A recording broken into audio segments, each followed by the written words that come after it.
সাভার পৌরসভার মেয়র প্রার্থী মোহাম্মদ খোরশেদ আলমের সমর্থনে আলোচনা সভা এবং দোয়া মাহফিল অনুষ্ঠিত হয়।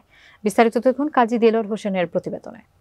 শুক্রবার বিকাল ৪টার সময় সাভার পৌরসভার ৩ নম্বর ওয়ার্ডের কামাল গার্মেন্টসের সামনে সবুজ স্বদেশ যুব সংঘের আয়োজনে সাভার পৌরসভার মেয়র প্রার্থী মোহাম্মদ খোরশেদ আলমের সমর্থনে আলোচনা সভা এবং দোয়া মাহফিল অনুষ্ঠিত হয়েছে। এ সময় অনুষ্ঠানে সভাপতিত্ব করেন মোহাম্মদ মামুন হোসেন এবং অনুষ্ঠানের সঞ্চালনায় ছিলেন মিশু হাসান খান ও প্রধান অতিথি হিসেবে উপস্থিত ছিলেন সাবেক ঢাকা জেলা বিএনপির যুগ্ম সম্পাদক মোহাম্মদ খোরশেদ আলম এবং সাভার পৌর বিএনপির নেতা মোহাম্মদ মামুন হোসেন সহ বিএনপির অঙ্গ সংগঠনের নেতাকর্মীরা।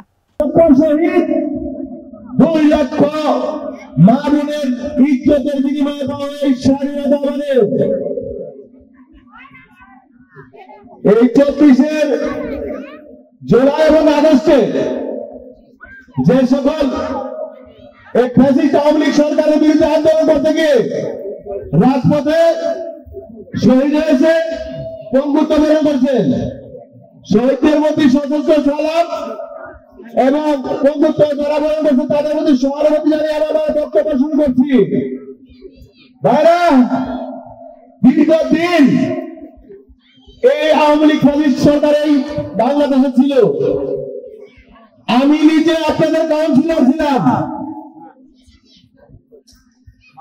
কাউন্সিলর থাকা অবস্থায় এই সরকারের রাজনৈতিক প্রতিহিংসার শিকার হয়ে আমাকে